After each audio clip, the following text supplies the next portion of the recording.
ओम शांति। आज 20 सितंबर 2025 के बाबा के अनमोल मधुर महावाक्य सुनेंगे। आज की मुरली में बाबा कहते, बाबा आए हैं सब बच्चों को अपनी भक्ति का फल देने, और भक्ति का फल है ज्ञान, और ज्ञान से श्रेष्ठ सद्गति होती है। इसीलिए दुनिया में भी जब मनुष्य भक्ति करते हैं तो खाली प्रत्यक्ष फल की बात नहीं है, लेकिन ज्ञान की प्राप्ति। बाबा कहते, जिसने जितनी भक्ति की है उतनी ज्ञान की प्राप्ति या ज्ञान की समझ उसके अंदर आती जाती है।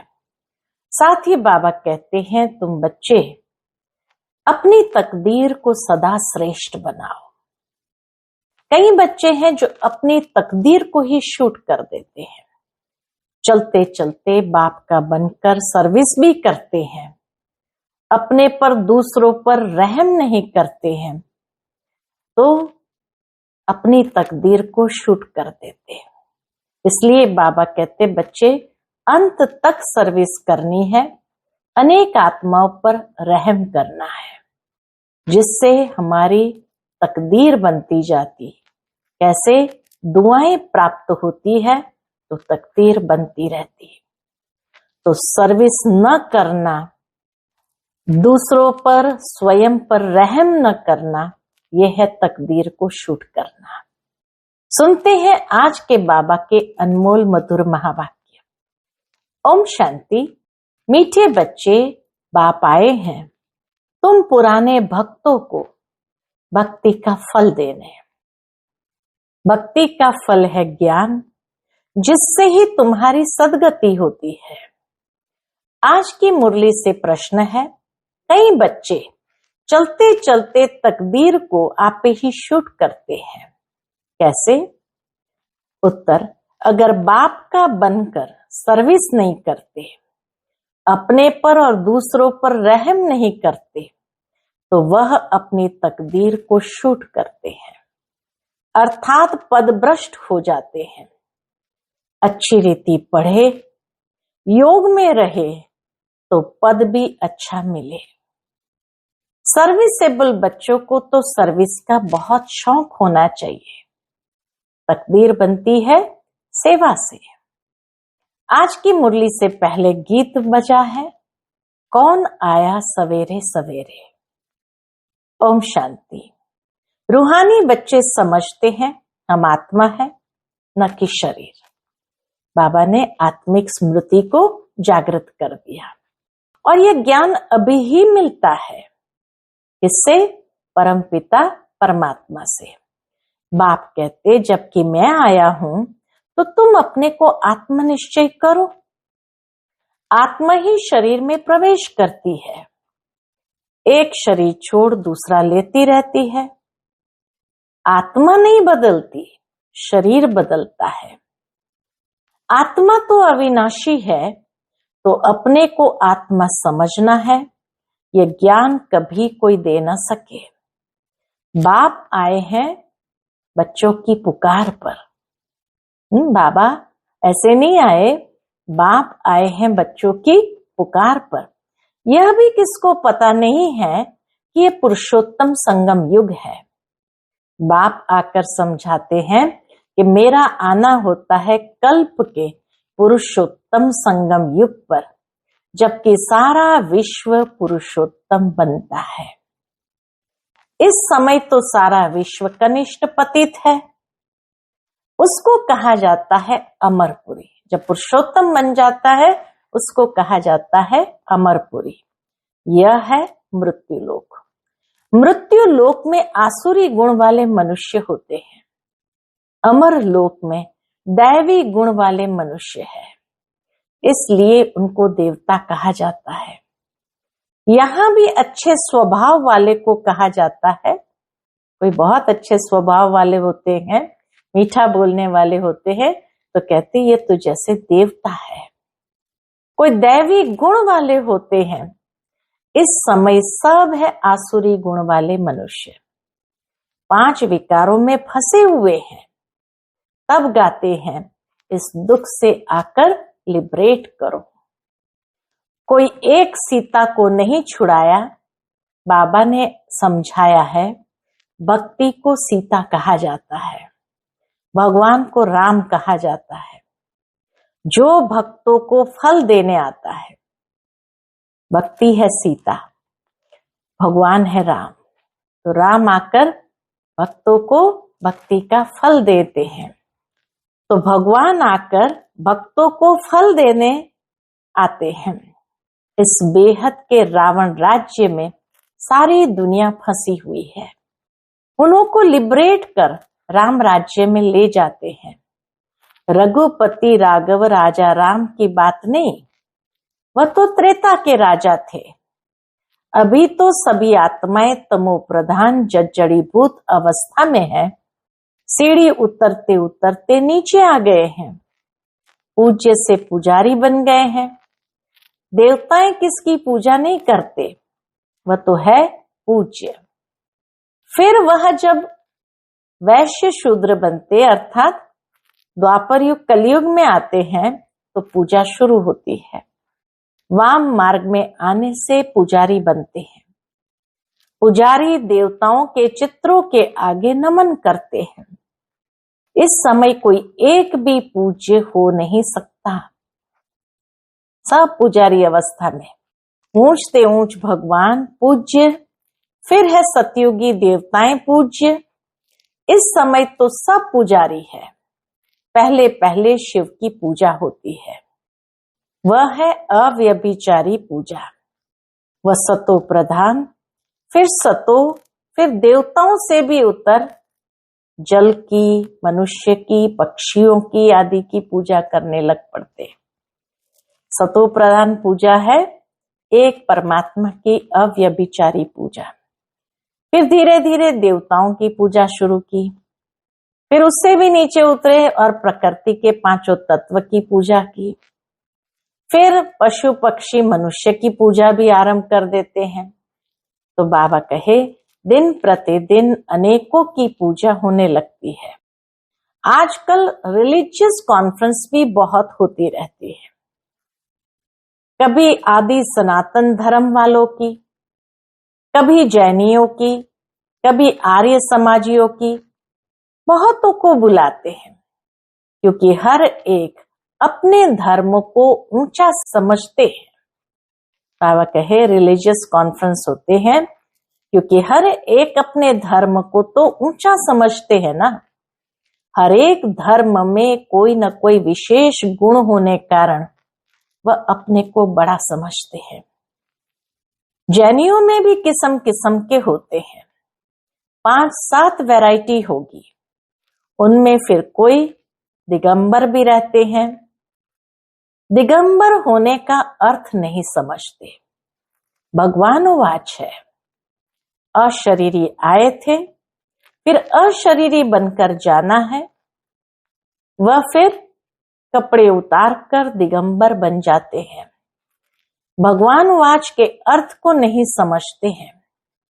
बाप कहते हैं तुम आत्माएं यहाँ ये शरीर धारण कर पाठ बजाने आई हो, फिर वापस जाना है। इन बातों को तुम बच्चे समझते हो।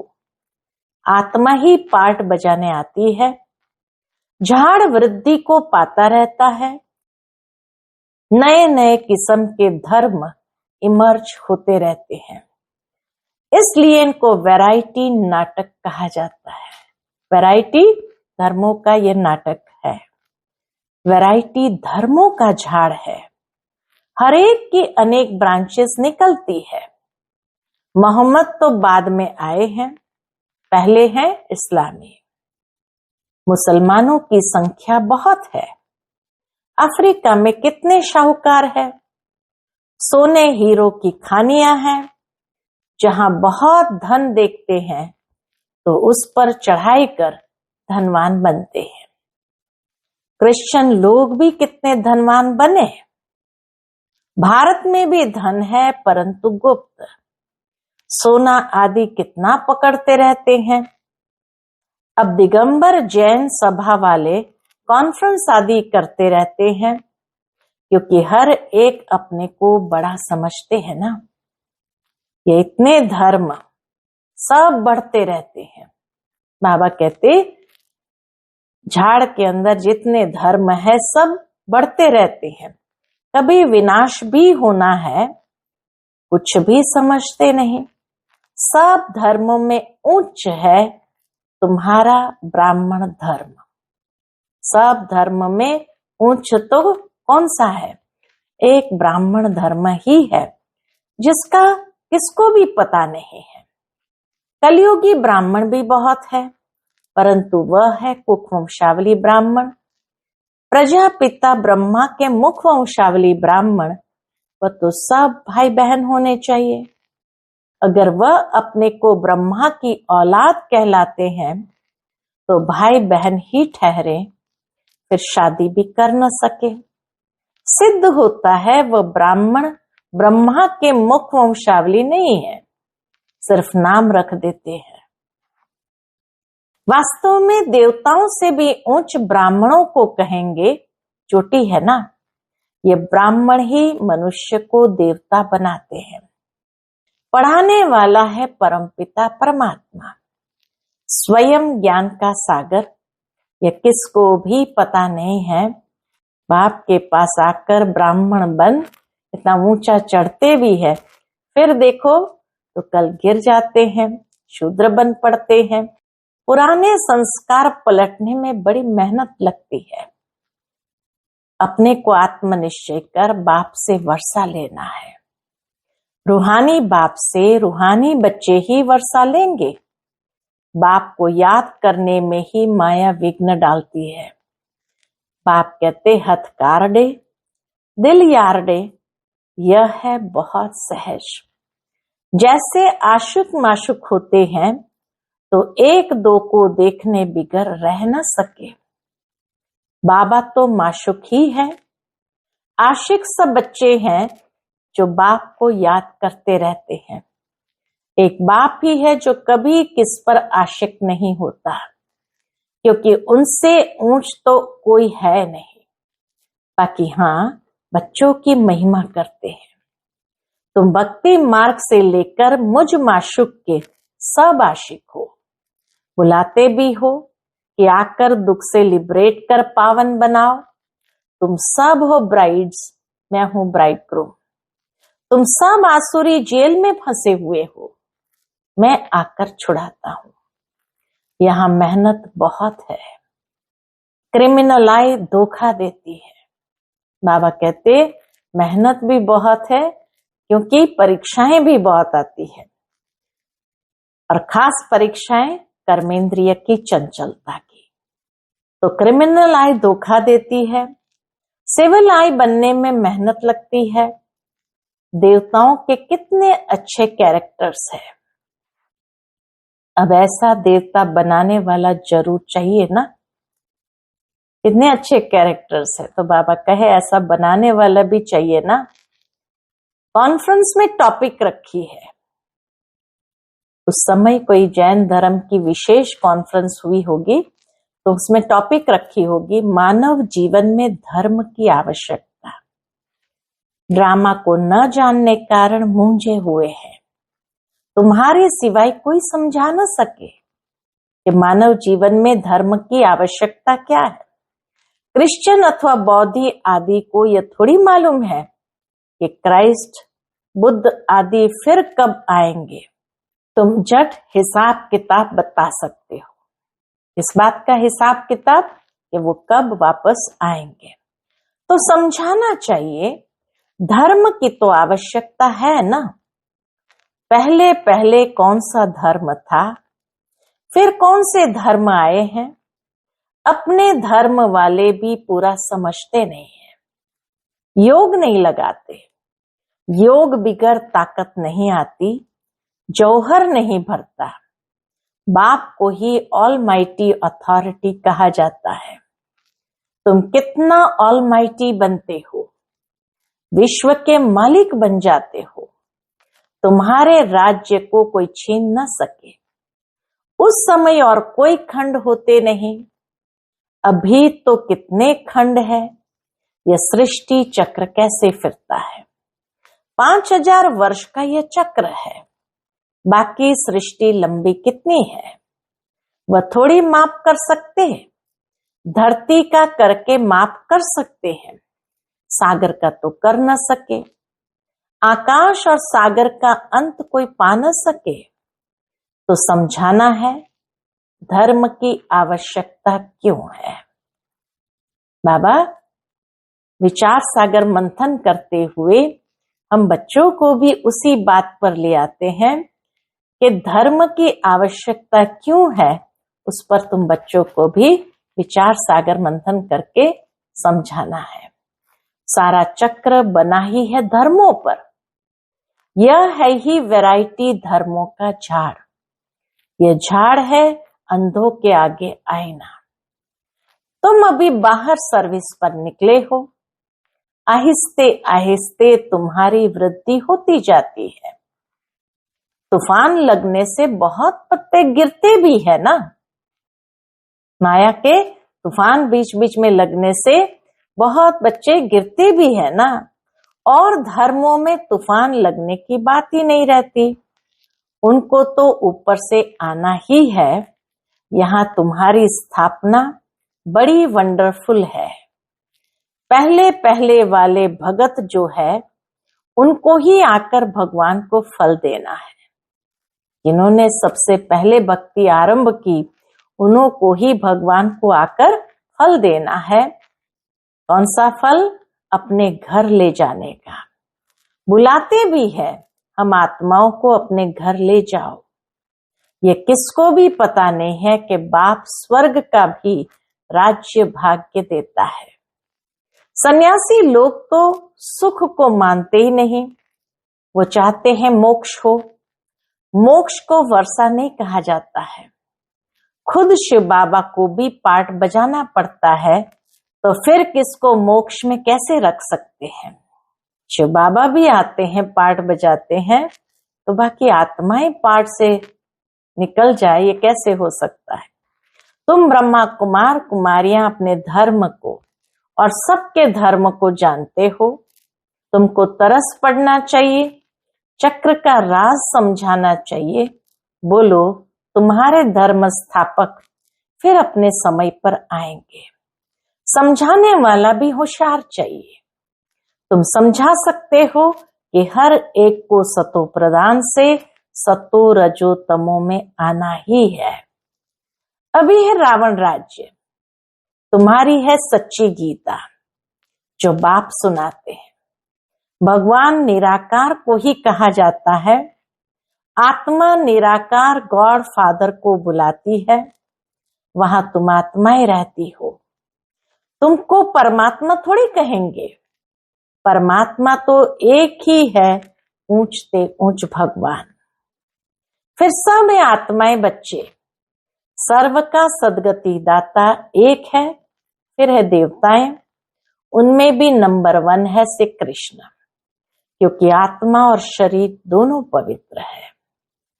तुम हो संगम युगी, तुम्हारा जीवन अमूल्य है, देवताओं का नहीं।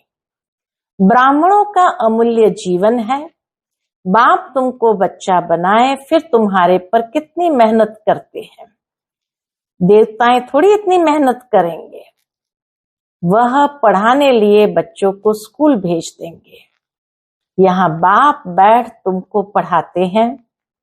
वह बाप टीचर गुरु तीनों है, तो कितना रिगार्ड होना चाहिए। सर्विसेबल बच्चों को सर्विस का बहुत शौक होना चाहिए। बहुत थोड़े हैं जो अच्छे होशियार है तो सर्विस में लगे हुए हैं।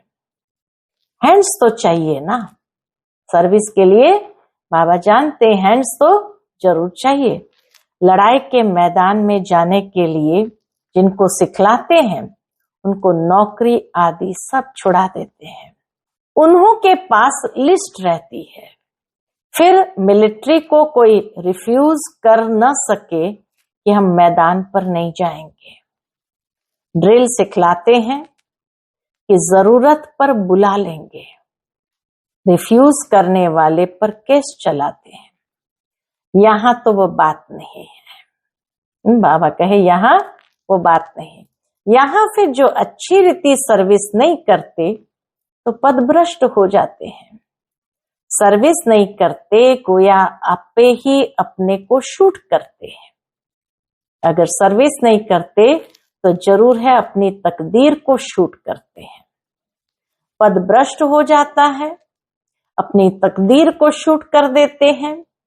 अच्छी रीति पढ़े, योग में रहे तो अच्छा पद मिले।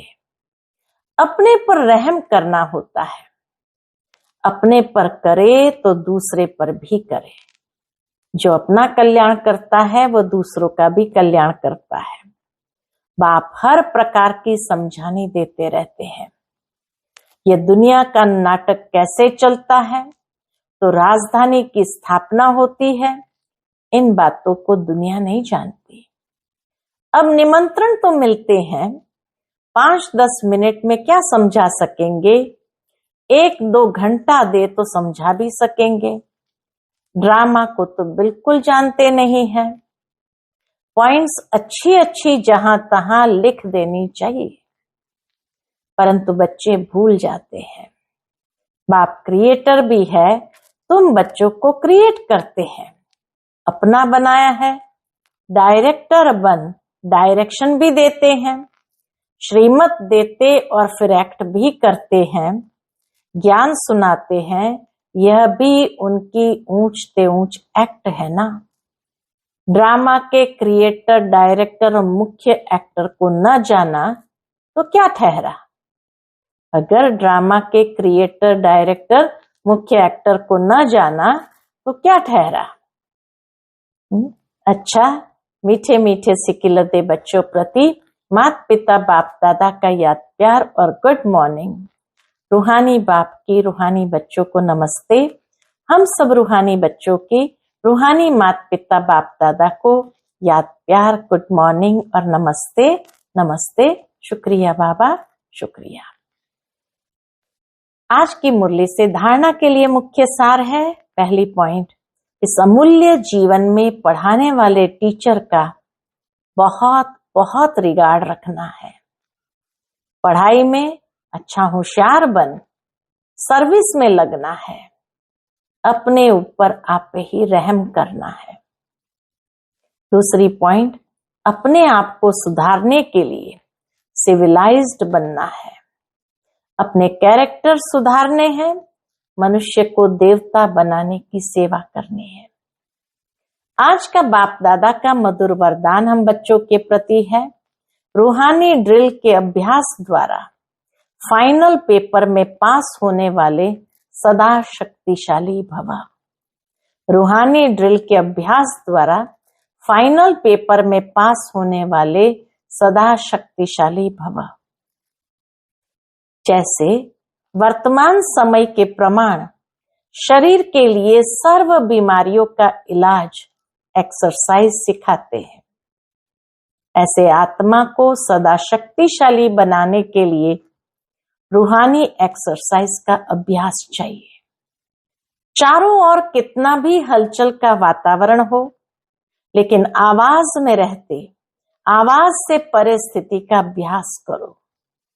मन को जहां और जितना समय स्थित करना चाहो उतना समय वहां स्थित कर लो, तब शक्तिशाली बन फाइनल पेपर में पास हो सकेंगे। आज का स्लोगन है, अपने विकारी स्वभाव, संस्कार व कर्म को समर्पण कर देना ही समर्पित होना है। समर्पित की परिभाषा, अपने विकारी स्वभाव, संस्कार व कर्म को समर्पण कर देना ही समर्पित होना है। आज का अव्यक्त इशारा है, अब लगन की अग्नि को प्रज्वलित कर योग को ज्वाला रूप बनाओ। उसके अंतर्गत जब तक आपकी याद ज्वाला रूप नहीं बनी है, तब तक ये विनाश की ज्वाला भी संपूर्ण ज्वाला रूप नहीं लेती है। यह भड़कती है फिर शीतल हो जाती है, भड़कती है फिर शीतल हो जाती है, क्योंकि ज्वाला मूर्त और प्रेरक आधार मूर्त आत्माएं अभी स्वयं ही सदा ज्वाला रूप नहीं बने हैं। अब ज्वाला रूप बनने का दृढ़ संकल्प लो और संगठित रूप में मन बुद्धि की एकाग्रता द्वारा पावरफुल योग के वाइब्रेशन